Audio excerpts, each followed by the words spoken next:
Good morning, everyone. Here are the Sanibel Island and Southwest Florida updates as of November 29th, 2022.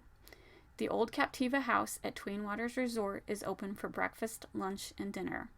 The Sanibel Deli is opening on Wednesday, November 30th. Their address is 2330 Palm Ridge Road. Follow up to the Dolphins Resort on Matlacha. This is a story I mentioned twice before. The Dolphins Resort is a trailer park on Matlacha, and it sustained major damage during the hurricane. The owners wanted everyone to leave, but there was residents who did not want to leave. Well, the Dolphins Resort has been officially condemned. The current owner bought the property in 2021 for around $1.5 million.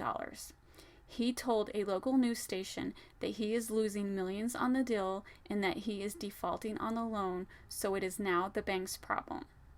Well, it's still his problem too, whether he realizes it or not. He will face long-term consequences for defaulting on the loan, like ruined credit score and a future lawsuit by the bank, unless he files for bankruptcy. There is still a handful of residents who are not leaving. They are making do with no running water or a working sewer system. I assume they can stay and essentially squat until the bank or the city gets police involved. For Sanibel and Captiva, Island Water Association suspended water service bills for a 90-day grace period after Hurricane Ian. Base charges, including the meter reading fee and demand charges, were also waived for this suspended billing period.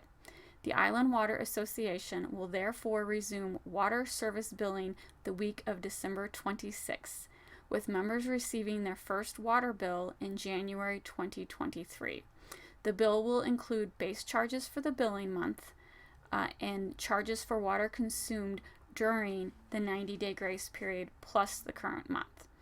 So basically, residents will pay for water used during the 90 days. They just will not pay for base charges or meter reading fees. All metered water consumption during the 90-day suspension will be charged at the lowest tier rate of $3.30 per 1,000 gallons. The Board of Directors approved this temporary exception to the tiered rate structure to provide relief for accidental water usage due to storm damage. Water service charges and billing will resume at a normal tiered usage rates after the January billing. It has been 60 days since Hurricane Ian hit Sanibel. FEMA is reimbursing debris cleanup fees for the first 60 days for every town hit by Hurricane Ian, not just Sanibel. I think there's around 26 counties in Florida that this applies to. The City Council of Sanibel was hopeful that President Biden would extend that period another 30 days, but instead he extended it by 15 days. FEMA will reimburse expenses 100% until December 7th. After the December 7th date, FEMA will still reimburse expenses, just not at 100%. I believe there is a timeline scale on what percentage of expenses is reimbursable to cities from FEMA after that deadline.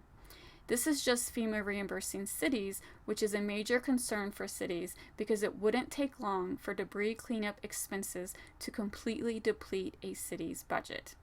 As an individual, you can apply for FEMA assistance for Hurricane Ian until January 12th, 2023. There is a rumor going around that the Sanibel Causeway will be open on November 30th. That is not true. The city manager would like to dispel that rumor. The Sanibel is still closed to the public. There is no forecasted date on when the Sanibel Causeway will reopen to the public. The city manager mentioned that he gets this question dozens of times during the week. They are working on everything they want the island to be open, but it's just not ready. But again, when it is open, I will be the first to tell you, so please subscribe to my channel. Thanks for listening.